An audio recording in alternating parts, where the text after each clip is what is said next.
1910 se reunió la convención para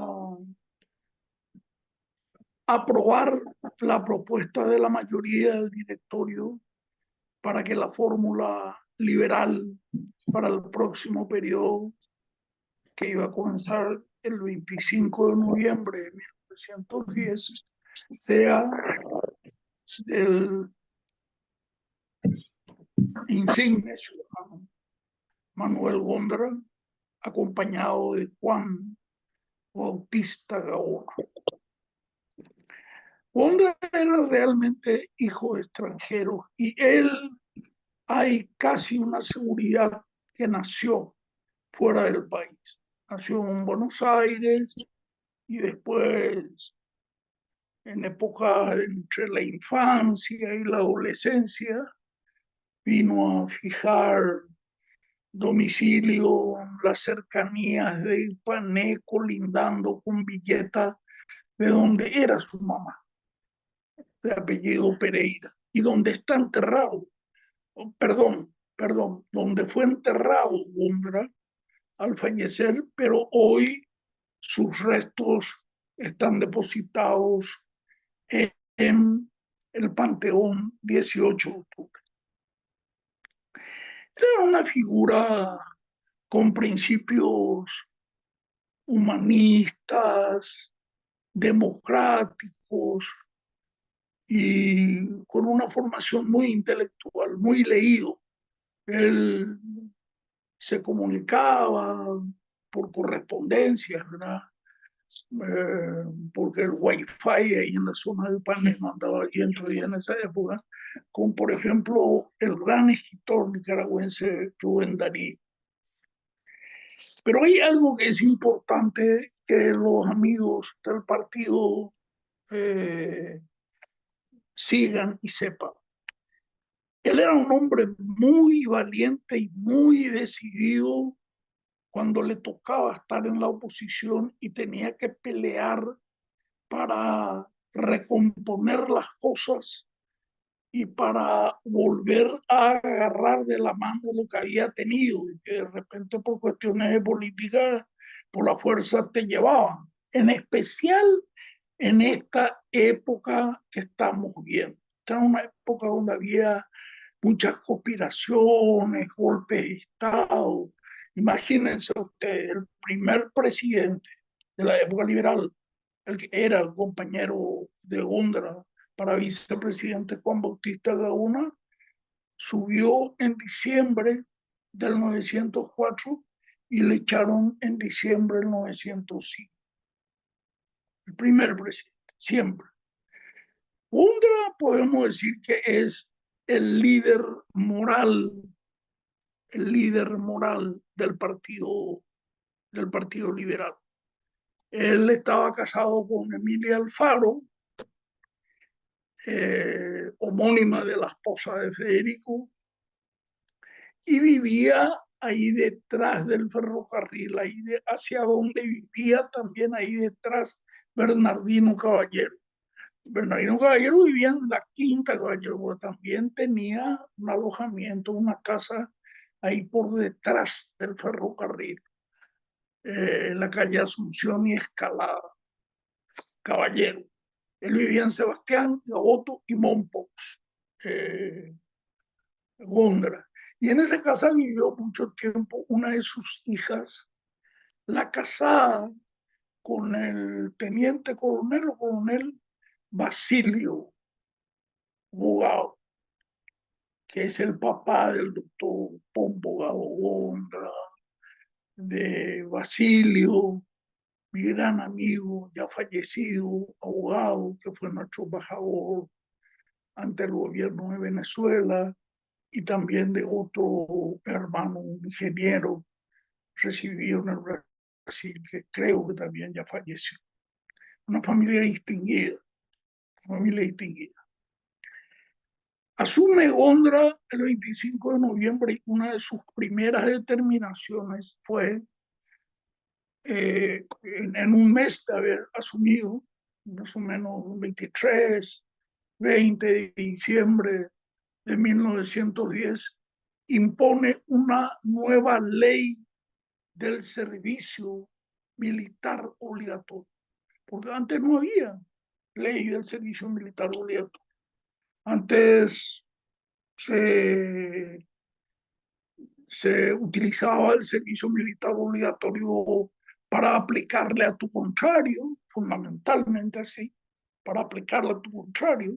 Oye, y puro políticamente, o mí no hay nada en el bien, entonces vos le mandabas a hacer el servicio militar, o para los que no tenían recursos económicos, o para la gente muy indigente, campesinos, marginados, etcétera, etcétera, etcétera. A esa gente se le utilizaba. Es cuestión de recordar un poquitito el tema de Alón, que fue castigado dos veces para ir al Chaco. En una de esas oportunidades le liberó una amnistía del presidente Escobar en el año 1886. Por eso él pudo participar del proceso de fundación del partido, que fue un año después, en 1887. Si no, no iba a poder participar.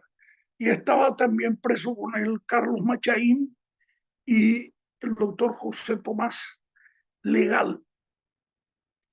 Y si recordamos un poco más, también vamos a recordar que durante las elecciones, aquellas elecciones que no se hicieron en Villarrica, que fueron suspendidas y que por eso se realizó el 12 de junio de 1887, si recordáramos esa elección, era el 13 de febrero de 1887, que sí se realizaron en otros lugares, como por ejemplo en Pilar, donde había un concejal liberal llamado Policarpo Ríos y que le enfrentaba a José II de Cuba y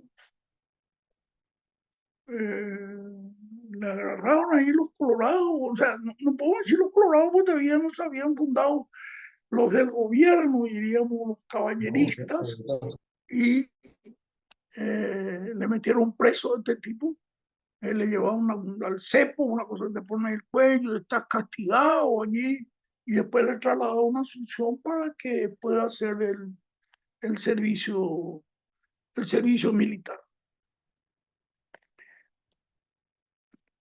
Albino Jara era el ministro de Guerra y Marina de Báez, de Gómez.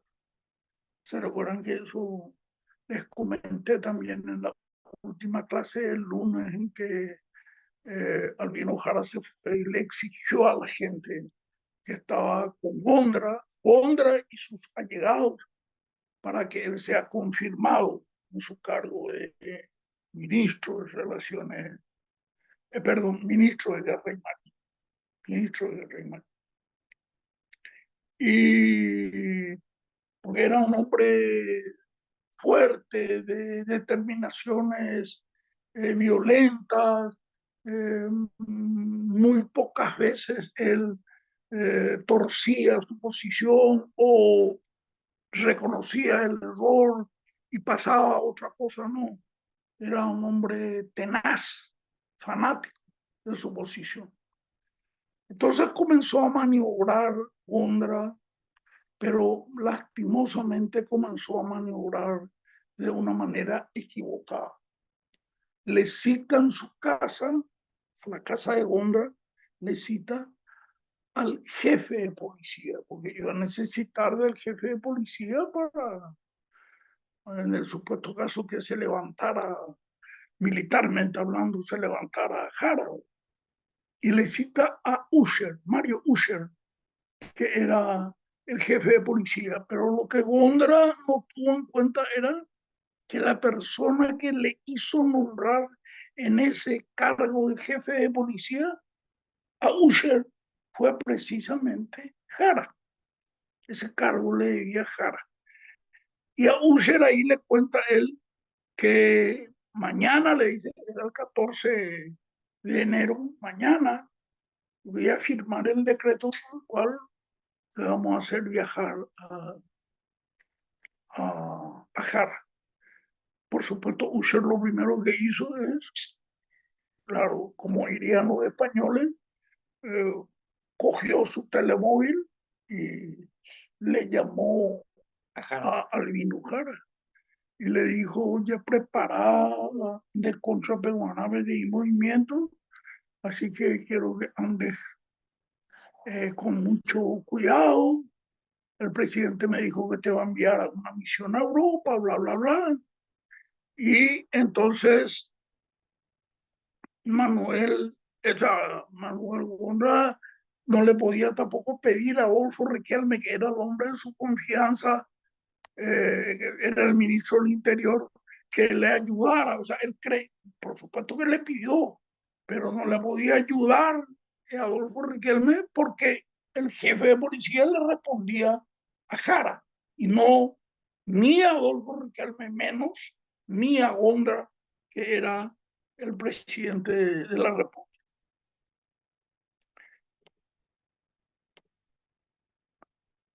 Albino Jara, el 17 de enero, 2 días después de esto, se subleva eh, con la artillería que estaba ahí cerca del cuartel del hospital y con la misma policía porque Usher, como les digo, respondía a su fuerza.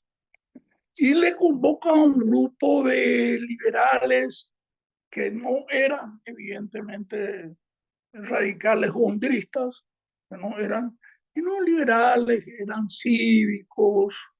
Eh, Hay que recordar que cuando existía un partido llamado Liberal Democrático, que hablamos también, constitucional.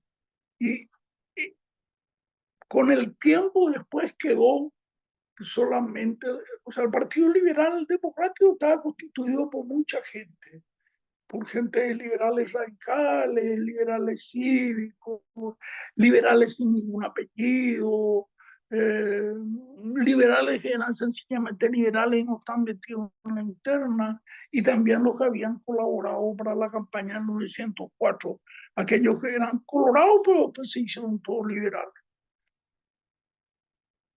Y eso le pidió Jara la ayuda a ellos, más la policía, realiza el golpe y a dos figuras importantes en la sociedad paraguaya que le ayudan a Jara.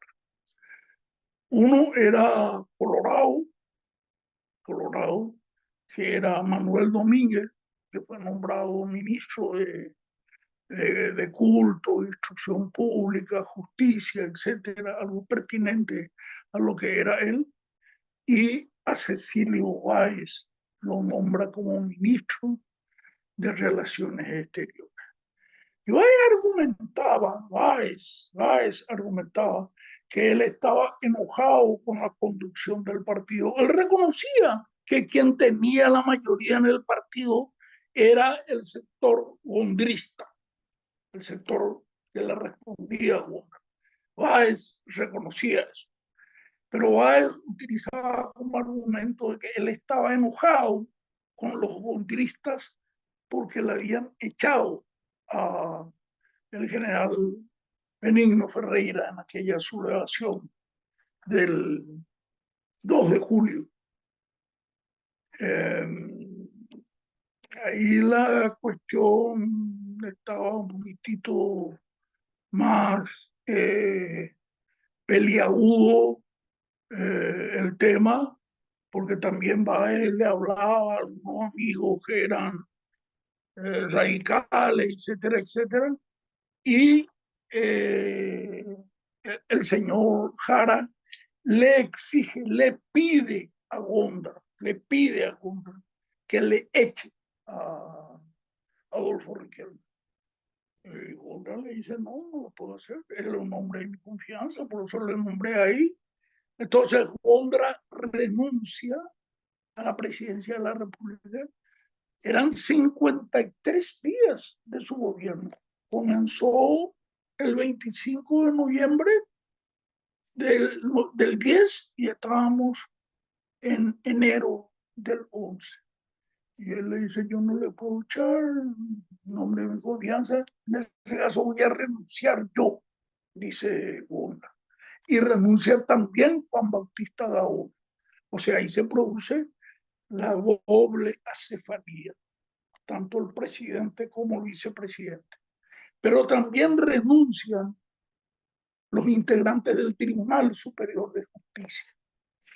Antes el tribunal era realmente un tribunal, 3 miembros, y renuncia Manuel Franco Concepcionero, que luego fue presidente de la República, y Manuel Burgos, cuya hija se casó con una persona que era profesor de la Facultad de Derecho, conocido, intelectual, pero también un gran deportista. Tal es así que el primer estadio del Club Cerro Porteño se llamó Estadio Adriano Irala. Y él se casó con la hija de Burgos. Entonces sus hijos fueron los famosos doctores en Derecho, Jerónimo Adriana Irala Burgos, los Irala Burgos. Y este Manuel Burgos fue el vicepresidente después, en el 24, de Eligio Ayala. Cuando Eligio Ayala fue presidente de la República.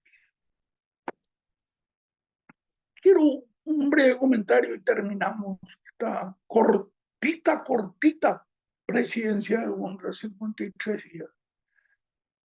Gondra era probablemente uno de los liberales más bravos,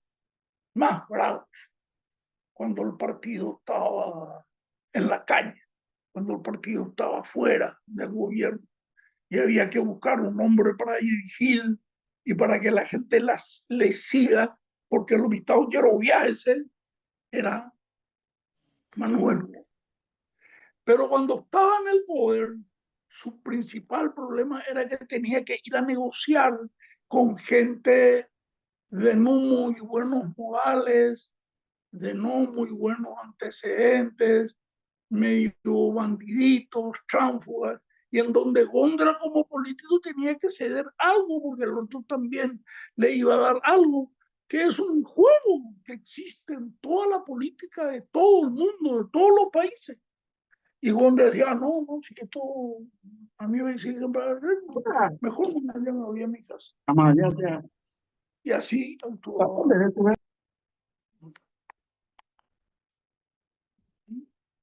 Así actuaba. Ahí asume como presidente de la República el coronel Albino Jara. Como le dije, un hombre duro, nació en Luque, su papá fue Zacarías Jara, que fue jefe de policía, llegó al grado de coronel. Algunos dicen que fue legionario, que estuvo en la Legión Paraguaya, y otros de que peleó a favor del Paraguay, digamos, que no fue legionario. Realmente no está muy aclarado. Fallece un poquitito después en la llamada la Revolución del Centenario, el 15 de mayo de 1912, la llamada Revolución del Centenario, y entre el 11 y el 12, porque la independencia del Paraguay fue en 1811. Tenía 35 años cuando fue una persona muy, pero muy joven. Jara gobierna con un sector del Partido Liberal y en especial del grupo radical que le llamaban el jarismo, y algunos otros también lo llamaban el neo o nuevo radicalismo. Y acá vuelvo a citar que en el año 1910 se había constituido ese partido que les dije, liberal democrático, que después ya les cuento algo la salvedad para que recuerden siempre este Partido Liberal Democrático será aplicado solamente a los liberales cívicos, a los seguidores de Antonio Taboada, Benigno Ferreira, Soler, etcétera, etcétera. Pero en el comienzo del Partido Liberal Democrático había liberales radicales, como les dije hace unos minutos, liberales cívicos, liberales sin apellido, gente que no eran liberales, pero que estaban cerca de los liberales porque ayudaron para la revolución del 904, etcétera, etcétera. Y de este heterogéneo, ya se ve, porque yo para Cariaquín, salen algunas de las personas que van y colaboran con el gobierno de Albino Jara. Colaborar con el gobierno de Albino Jara quiere decir ocupar los cargos de director de tributación, funcionario de Hacienda, funcionario de, qué sé yo, de los juzgados, del Ministerio de Educación, colaborar en todos los sentidos en la función del gobierno. Y entre ellos, como les dije recién, habían dos personas muy destacadas. Manuel Domínguez, colorado, que había apoyado la revolución del 904, si recordamos, fue el que fue al campamento de Villeta a decirle a la gente, estamos listos, muchos colorados buenos para acompañar este proyecto. Y el otro, Cecilio Báez, que sin lugar a dudas era uno de los liberales mejor formados, mejor formados. Estamos en el 11. En el año 1902, Cecilio Báez fue el que redactó el primer ideario programa, el primer ideario programa, el primer documento doctrinario del Partido Liberal, casi dije radical auténtico. Y es evidentemente la continuidad del Partido Liberal en el año 1902. Eso hizo Cecilio Báez. Y también entre octubre del 902 y febrero del 903, él tuvo una polémica muy fuerte por intermedio de los periódicos El Cívico, donde escribía Báez, y Patria, donde escribía Juan Euleari sobre el tema del lopismo, antilopismo, etcétera, etcétera, etcétera. Le acabo de decir también de que había dicho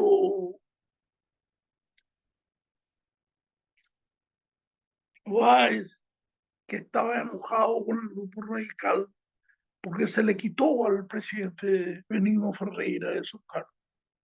Pero yo creo que antes ya Báez estaba un poquitito molesto porque había una determinación que también les comenté en la parte final del gobierno colorado del coronel Juan Antonio Escurra.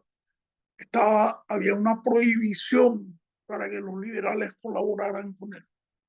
Pero a Báez no le importó eso y aceptó un cargo de embajador ante los gobiernos de México y Estados Unidos.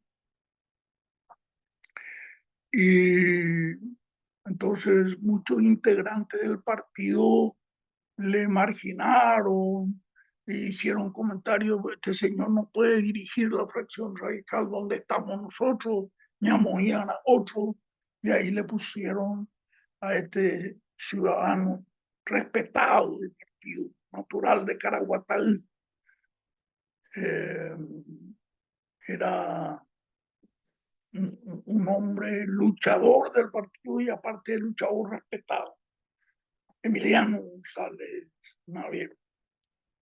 Yo creo que fue antes de la caída de Benigno Ferreira. Hay que destacar, sí, de que la fracción radical dura, donde estaban Adolfo Riquelme, donde estaba Scher, donde estaba Gondra, esos estaban todos en contra de Albino Jara, todos en contra. Pero en este caso, como preparaban ya el movimiento para quitarle a Jara, de la misma manera que subió Paretepe, ellos conversaron con los comandantes de las regiones militares, de algunas regiones. Los otros estaban alineados con Jara, pero le hablaban al de Concepción, que era un sargento mayor, que era un cargo ahí entre mayor y teniente coronel, podríamos decir, en aquella época, la ascendía de capitán a sargento mayor y después teniente coronel, o de mayor, sargento mayor, de apellido Medina, que era el jefe de la región militar de Concepción. Y el otro era de Misiones, que fue el famoso citado por Emiliano en su música 13 Tuyutí, cuando dice un comandante Irra Envie Brizuela, Moco y Bojín, Añambaracá. Este era Francisco Brizuela, el abuelo del ex diputado, ex gobernador de Mambay, ex senador Juan Bartolomé Ramírez Brizuela, Ancho Ramírez, era el nieto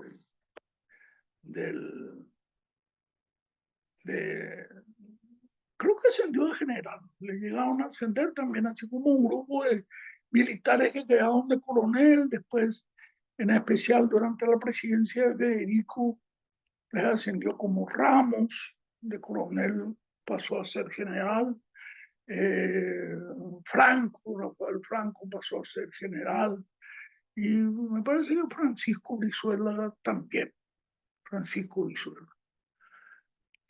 Él estaba en Misiones, estaban conspirando para quitarle el camino a Jara. Jara tenía un hombre muy importante a su lado, que era su ministro de Guerra y Marina, era el coronel Carlos Goiburú, o me parece que no era todavía así de coronel, comandante, teniente coronel Carlos Goiburú, y este va y le golpea a los revolucionarios en Caipuente, a los que estaban hacia Encarnación, los que se fueron de Misiones hacia allí, hacia Encarnación, le golpean Caipuente, se libran batalla en esa zona y ganan Goiburú, y también aquí cerca, a la pena salir de Mariano Roca Alonso y entrar en Limpio, hay un arroyito que dice Paso Ñam de Yara. Ahí, hasta ahí llegó Riquelme, Adolfo Riquelme, pero es derrotado por Goiburú, ahí en Paso Ñam de Yara, Limpio, y rajaron. Se retira Riquelme y va hacia el norte, que el mapa está en lila hacia San Pedro, y iba a ir a seguirle el coronel Manuel Rojas. Pero Albino Jara le dice, no, yo me voy a encargar personalmente, porque la gente le dijeron, este es Rojas, un tipo simpatiza con Gondra, es mejor no va a asegurar esto. Sher, que era el compañero Adolfo Riquelme, estaban juntos siempre en el periódico El Diario, o así se llamaba el periódico, El Diario. Quiere cruzar a la Argentina y la agarran y le meten preso en Pilar, en Pilar. Y Adolfo Riquelme, sus amigos, van por el río Paraguay y llegan hasta el puerto Rosario, y de allí, más o menos el 16 de enero de 1911, perdón, el 16 de marzo de 1911, pasan hacia una localidad llamada Bonete, que era ya de Villa del Rosario.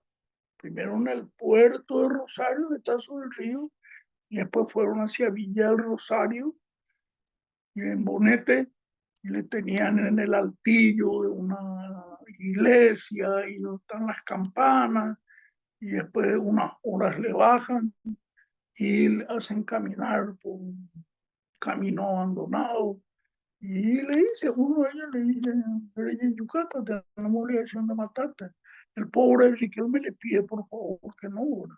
Pero no había manera de poder cambiar ya la decisión que venía, ¿no?, de Jara, o no sé si estaba ahí también el comandante Goiburú, o si estaba el jefe del Estado Mayor, que era chileno, Joffre.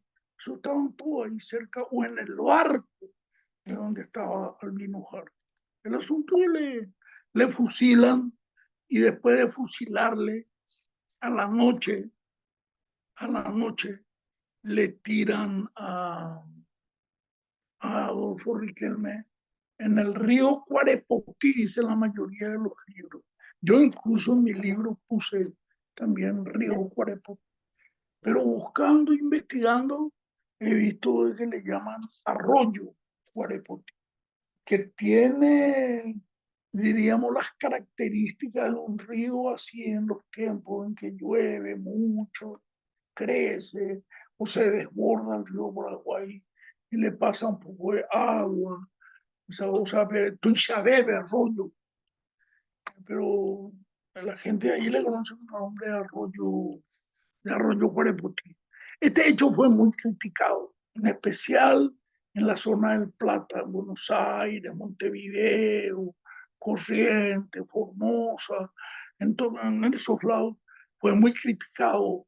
Eso fue matado por la espalda, caminando, le dispararon de atrás en la espalda, por supuesto totalmente desarmado, su compañero de partido y una figura importante del partido.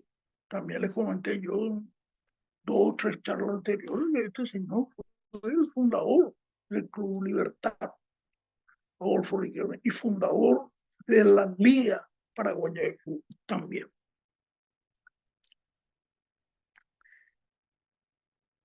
El 22 de marzo de 1911 hay una especie de reunión, ceremonia en el Palacio de López, donde Albino Jara hace un sainete.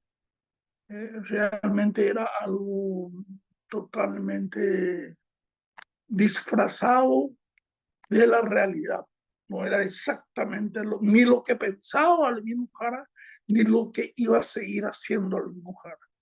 Ahí hacen un documento y firman, por el cual dicen los militares no pueden hacer política, está prohibido hacer política. Recuerden la fecha, 22 de marzo de 1911, y firma, por supuesto, Albino Jara, y firma Carlos Coiburú, y firma Joffre, que era jefe del Estado Mayor, Américo Benítez, Oliver, eran todos los militares jaristas. Pero del 22 de marzo, luego, unos cuantos días, que creo que fue el 24 o 25, 2 o 3 días después, él anuncia que él quiere constituir un partido político, que se va a llamar Unión Nacional, el partido político Unión Nacional. Y va a tener un periódico que se va a llamar El Monitor, El Monitor. Unos días después se realizan las elecciones parlamentarias para renovar parte del Parlamento, que muchos se mandaban a mudar, muchos se exiliaron, se quedaron, especialmente los liberales radicales dejaron su lugar, y acá se hacen las elecciones parlamentarias y un grupo importante de colorados ingresa al Parlamento, en especial 3 colorados brillantes. Los 3 murieron en el año 1920. Tenían casi la misma edad. se llevaban, dos eran del mismo año y uno era 3 años más viejo. Ellos eran Antolín Irala, que era el de mayor edad, diríamos, entre ellos, y tenía mayor jerarquía ya, dentro del Partido Colorado. Era una especie que le llamaban el director ejecutivo, lo que viene a ser una especie de presidente del partido, Antolín Irala. El otro era Ricardito Brugada, así le llamaban, Ricardo Brugada, y el otro era Ignacio A. Pane, hay que decir Ignacio Alberto Pane. Es un nombre que lleva el Teatro Municipal de hoy, de nuestra capital. Cito esto para decirle algo al respecto. En abril de 1911, el ferrocarril llega a Encarnación. Y cuando eso, mis queridas amigas, amigos que me siguen todos los lunes, miércoles y viernes, es importante que ustedes sepan, cuando eso no había los préstamos del Banco Interamericano de Desarrollo, o préstamos del Fondo Monetario Internacional, o el préstamo de la ayuda JICA de los japoneses, o la ayuda de los coreanos, o la ayuda de los amigos de Israel, etcétera, etcétera, etcétera. O de los grandes industriales, porque era bastante incipiente la economía paraguaya en esos momentos, todavía, bastante incipiente. Y si bien había gente que tenía sus recursos monetarios, no tenía mucho como para darle al gobierno, pero el tren llega hasta Encarnación y con eso se podía viajar hasta Buenos Aires porque era cruzar ahí el río Paraná y abordar el tren en Posadas para seguir el camino a Buenos Aires. Había un diario llamado Nacional y ese asume la dirección Gómez Freire Esteves, que les dije varias veces también y lo vuelvo a decir hoy, autor de una gran obra que le tiene que servir a todos. Son 50 años de vida del Paraguay, de vida política, de vida histórica, vida económica, sucesos, acontecimientos, todo lo que sucedió desde 1970 a 1920. Es Gómez Freire Esteves. Él es el director de este diario llamado con el nombre de El Nacional. Y le hacía muchas críticas a Jara y fue perseguido y fue clausurado en varias veces. Dentro de estos colorados que le había visto, Antolín Irala es nombrado presidente de la Cámara de Diputados. Y cuando eso llega un pedido al Congreso, como tiene que ser, para el ascenso del coronel Albino Jara a general. Y salen empatados en la Cámara de Diputados. Por lo tanto, tiene usted la palabra, presidente. Usted, según los reglamentos, es el que debe decir. Y Antolín Irala vota a favor del ascenso a general de Albino Jara.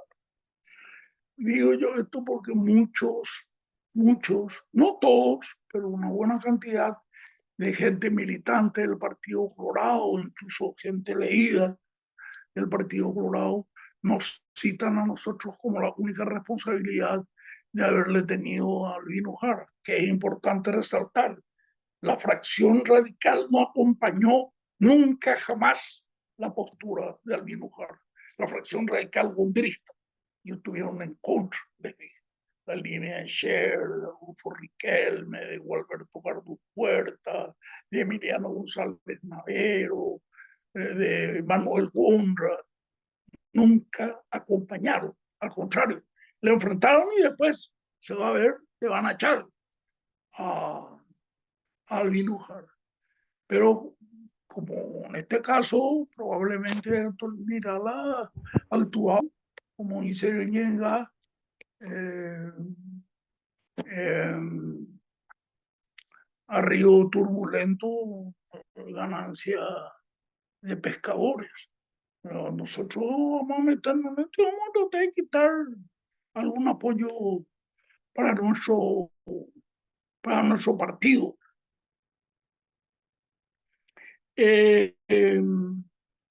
También en esa época, hacia junio de 1811, sucede un pequeñito, sí, un pequeño problema, diremos, en relación a todo lo que pasaba en el país. Se da con la mamá de una actriz de origen italiano, llamada Lidia Panisi, que había tenido pues, una invitación de Albino Jara y se fue y visitó a Albino Jara, y Albino Jara no se comportó muy decentemente, sin pasar a mayores, ¿no?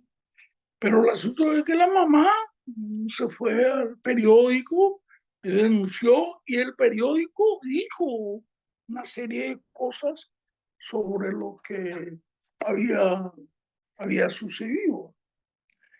Jara se fue, destrozó el diario, rompió todas las máquinas, trabó, eh, metió una serie de sustancias que hacían impedir que funcionaran las máquinas. Eh, a los que escribieron esa nota le metió en la boca el papel que escribió, le hizo tragar. Jara no era para joder. Y todo esto hace que los estudiantes también, pues esa era la época del centenario de la independencia nacional, que no se pudo festejar en mayo de 1811 por todos estos disturbios y desequilibrios que existían en el país. Entonces los estudiantes se movilizaban, etcétera, etcétera, y los estudiantes pedían una interpelación al gobierno de Jara. Pedían. El gobierno, o el Congreso en este caso, le protesta al Poder Ejecutivo y decide hacer una interpelación al gobierno de Jara. Y asiste como defensor del gobierno, evidentemente un hombre ilustrado, Manuel Don, que le contesta a un grupo de gente que parece que le silbaron, lo que decimos comúnmente, o enchirizo, y silbaron algunos con una nota más alta, otros con nota más baja, otros con nota media, otros de manera prolongada, otros menos, y se dio la vuelta Manuel Domínguez y le dice, hasta son filarmónicos los muchachos, hasta son filarmónicos los muchachos. Él fue a defender al gobierno de Jara. Jara le exige que renuncien todos los parlamentarios que están en su contra, bla, bla, bla, y se va y le pega él mismo un sablazo a la gente, incluso al viejo Francisco Campos, que era un diputado cívico, no como en algunos lugares dice diputado radical, era un diputado cívico y fue constituyente en el año 1970, hacía 40 años, del 70 al 11, 40, 41. Fue un señor respetable, ¿verdad? Y le sacudió unos planchazos de sable Jara. Pero la cuestión era ya imposible de controlar. Entonces, de enero del 11 que subió, estamos llegando a julio, y el propio ministro de Guerra y Marina de Jara, el señor Cipriano Ibáñez, se pasa a la oposición y le invitan a Jara a ir en el cuartel de caballería, ahí del hospital. Él era de su arma. El arma de Jara era la caballería. Y ahí estaba dirigido por Tomás Mendoza, que le decían Mendocita, le decían, porque había otro, Pedro Mendoza, que era mayor, ¿verdad? Y allí, el 5 de julio, le dicen, le callan, tenés que presentar tu renuncia, ahora mismo te damos garantía que nadie te va a molestar, probablemente te irás a Buenos Aires, casi todos llegan a Buenos Aires, y renuncia Jara y deja vacío el poder. Y se reúne el Congreso y le eligen al Liberato Marcial Rojas como presidente de la República. Y yo escribí hace años con lápiz de papel, ¿verdad? En, en mi libro, y no había un radical gondrista para ponerle en ese cargo. Este señor se hacía aparecer también como liberal radical, pero todos sabían de que era un tipo que bailaba aquí, acá, allá, no tenía ninguna seguridad. Y después de mucho tiempo, hace poco completé y puse, sí, había algún radical gondrista. Pero lo que pasa es que la situación hacía de que haya muchos contrarios a los liberales en cargos importantes. Estaban los liberales cívicos, los liberales radicales de Naranjo, que eran medio inútiles, eh, los colorados, los colorados, los militaristas, no los militaristas lo que tenían espíritu de creencia de que solamente los militares van a solucionar el problema del país, los militaristas, y entonces le eligieron a este señor. Hay que hacer la salvedad que este señor Liberato Marcial Rojas firmó el acta de fundación del partido del 10 de julio de 1887. Él firmó la acta. Y él se casó con una señora de apellido Silva y su hijo es prácticamente el primer paraguayo que murió en el Chaco por el tema de la contienda con Bolivia, el teniente Adolfo Rojas Silva. Parece también una música de Mariano, dice. Rojas Silva. ¿Ah? No, Rojas Silva después ir a buscar los restos de, de Rojas Silva. Él ya murió, porque él murió antes, en el año 1922, murió en Montevideo, y su hijo murió en el 27, en el Fortín Sorpresa. Bueno,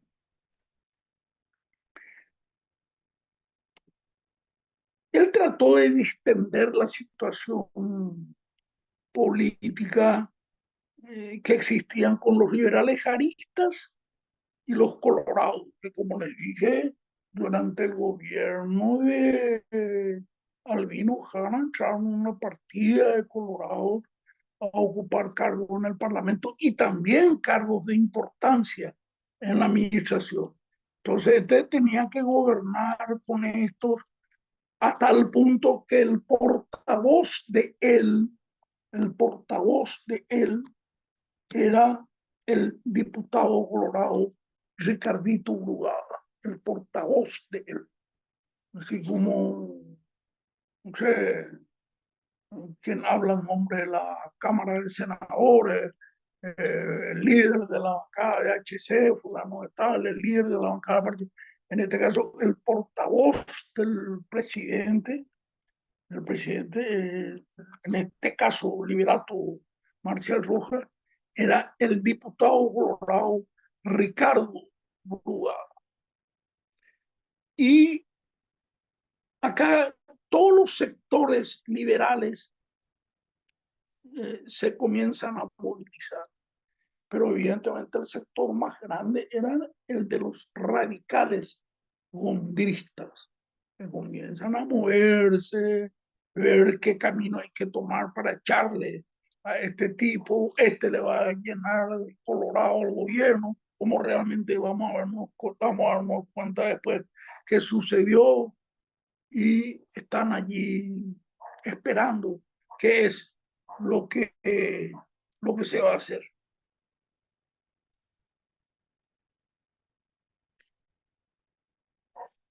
Lo, lo que sí sucede es de que cada sector liberal convoca a una reunión grande de su grupo, a una convención, diríamos, y nombra un presidente. Imagínense ustedes la división que había en ese momento del partido. No es como ahora que probablemente Juan Pérez está enojado con José Martínez, pero los dos están en el mismo directorio, los dos están en el mismo nombre, PLRA, los dos reconocen la autoridad en Iturbe 936. No, que se reúnen los radicales gondristas que hacen su convención el 17 de septiembre de 1911 y le nombran a Emiliano González Navero, por supuesto, para ser el presidente del partido. Gondra estaba, ¿se recuerdan? Gondra dije, se fue a la Argentina durante el gobierno de Albino Jara. En Gondra eso estaban buscando eh, ayuda financiera para costear una revolución. Y asume González Navero como presidente del sector liberal radical gondrista. Se reúnen también los radicales situacionistas, eso que no se aprovechan nada, y el presidente que le nombran es Víctor Soler. ¿Se recuerdan quién era Víctor Soler? Aquel que fue nombrado en febrero del 8, cuando le echan a Benigno Ferreira, y después va inmediatamente en el teatro, cuando Gondra hace su acto y se pone firme, le pide la bendición a Gondra, no tenía ningún problema. Estos son, en buen sentido, aplicado correctamente la palabra, los tránsfugas de la política. Así se le llaman, tránsfugas, cambian de un lugar a otro. Y el denominado, como les dije, de que siempre después ya solamente se le llamaba a los cívicos del Partido Liberal Democrático, el viejo y legendario Antonio Taboada, con 63 años, el pobre viejo. El primer presidente de nuestro partido en 1887 tenía que llegar a ver todas esas cosas.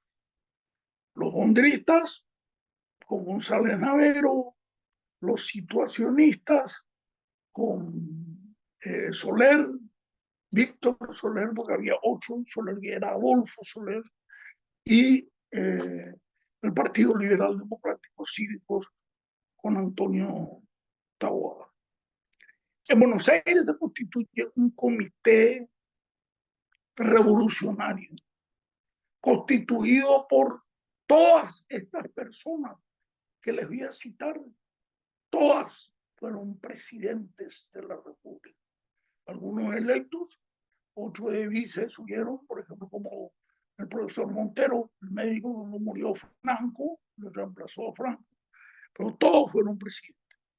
Y este comité estaba constituido por Manuel Gondra, expresidente, por Emiliano González Navero, 13 veces presidente, 2 como vice y 1 porque el Congreso le nombró, José P. Montero, el que le reemplaza a Franco, Eduardo Scher, que fue el primer civil, atiendan bien, no liberal, el primer civil que terminó su mandato. Él subió en el año 1912 y en el año 16 entregó su mandato a Manuel Franco. Todos los otros, solamente los militares completaban su periodo. Caballero, Escobar, Juan Bautista Urquiza, el resto, Juan Vigil le matan ahí en la calle, Vareiro muere enfermo, Aceval, caballero le echa, a Juan Alberto González, caballero le echa, ni un civil. El primer civil en completar su mandato fue Sher. Entre los colorados, el primer civil fue Juan Bautista, no Juan Bautista, Juan Carlos Guasmosi fue el primer civil colorado. Y Juan Carlos Guasmosi fue presidente hace 10 minutos. Pero para la historia son 10, 15 años. Es importante, es importante, es importante saber la historia para estas cosas. Y estos dirigentes que formaban el comité revolucionario se encargaban de juntar un poco de platita y ellos mismos creo que pusieron alrededor de 250, 300.000 pesos oro ellos y un señor de ascendencia portuguesa, Manuel Rodríguez, bisabuelo de nuestro amigo Jerónimo Ganso Rodríguez. Juntaban la platita para comprar armas, municiones, pertrechos, ropa, menaje para comer, bayonetas, incluso buques, etcétera, etcétera, etcétera. Estábamos ya en el año 1911. La mayoría de los que eran deportados a la Argentina eran la gente de los radicales. Y Liberato Rojas, el presidente de la República, realiza algunas negociaciones, conversaciones con el grupo cívico. Realmente con lo que podía hablar él era con los cívicos y también con la gente de Albino Jara, pero Albino Jara no estaba en Buenos Aires. Entonces solamente le quedaba el grupo de los cívicos, porque esos liberales situacionistas de Víctor Soler, que sí le respondían a él, no era nada, se ponían su nombre como roto. Ahí el sector fuerte, fuerte, y vos salías y hacías una encuesta, le preguntaba, te llamaba Rey Tío, 1 de marzo, le digo, para el línea Partido Liberal, radicalismo bonderista, radicalismo bonderista, eran todos. Pero eso se le echó del país, estuvieron ahí afuera. El 2 de octubre de 1911 decide el Congreso, que estaba lleno de sus amigos malos colorados, extender el periodo de gobierno del señor Liberato Rojas, extender hasta 1914. Cuando comenzó Gondra, era el 25 de noviembre de 1910. Él tenía que irse hasta 1914. Pero si fue 53 días, ¿no? Me parece que no recargó su autoridad a electricidad y se quedó enseguida. Y que no era ni un distraído, quiso extender su gobierno hasta 1914. La fuerza que se estaba agrupando, estaban la mayoría en lo que hoy es Formosa y el Chaco argentino, eran de los liberales radicales, gondristas, y donde estaba Gondra, Sher, moviéndole a la gente, reclutando gente, anotando nombres, conformando los equipos de lucha, pelotones, compañías, batallones, comenzar a recibir las armas que venían, que hacían traer, etcétera, etcétera. Incluso hubo un barco de ultramar que parece que después le llamaban Concepción a ese barco, que venía de Europa. Se agarraron Gondra y Sher, agarraron. Y ese era mucho más grande que aquellos nuestros dos barcos de la Revolución del 904. El Sajonia, que después se llamó Libertad, y el Villarrica, que después se llamó Constitución. A este le decían también Constitución, pero me parece que el nombre que después le pusieron fue Concepción. Concepción. Hacia finales de 911, porque venían entrando abajo del sur, los radicales gondristas toman Humaitá y a 45 kilómetros de Humaitá al norte está Pilar. Toman Humaitá y Pilar. Y en Pilar se constituye también una junta revolucionaria. Y aquellas conversaciones que Liberato Rojas hizo con los integrantes del Partido Liberal Democrático se comenzaron a enfriar, porque los liberales democráticos querían para Elías Ayala, hablando de Barco, que era comandante del ex Villarrica, Constitución, Elías Ayala, que se le nombre ministro de Guerra y Marina. Pero Liberato Rojas, no, ningún boludito, se cayó, no hablaba. Yo te iba a nombrar como comandante del barco que estamos mandando traer, ya agarraron Sherry. Entonces los liberales democráticos se retiran del apoyo a, a Rojas. Y esto lo que hace es que aumente la influencia y la presión, la fuerza, la capacidad de decisión que el Partido Colorado comenzaba a tener dentro del gobierno de Rojas. Y eso se nota porque le nombra a Antolín Irala como canciller y a Eduardo López Moreira, médico, como ministro de Justicia y de Educación, etcétera, etcétera. Los revolucionarios liberales gondristas en enero del 12 tienen unos 700 a 1000 hombres de las tres armas. De las tres armas le decían infantería, caballería y artillería. Y estaban bajo las órdenes del coronel Patricio Alejandrino Escobar y de los tenientes coroneles Manlios Canundilugo, Adolfo y Chirife, como decía mi abuelo, arrastraba la CH, no decía Chirife, sino Chirife, Mendoza, Mendocita, Tomás Mendoza y Manuel Rojas. Estaban ahí. Ahí ya estamos 7-5. Ah, bueno, no. Muy bien, muy bien. Nos queda poco ya del gobierno de Liberato Rojas. Vamos mañana probablemente terminar. El viernes. Y también otro cortito con el gobierno de Peña, que no era liberal, era colorado, pero los colorados aprovecharon la inutilidad de Rojas y tomaron el gobierno. Y después ya viene la nueva época donde las revoluciones van a terminar por lo menos hasta el 22.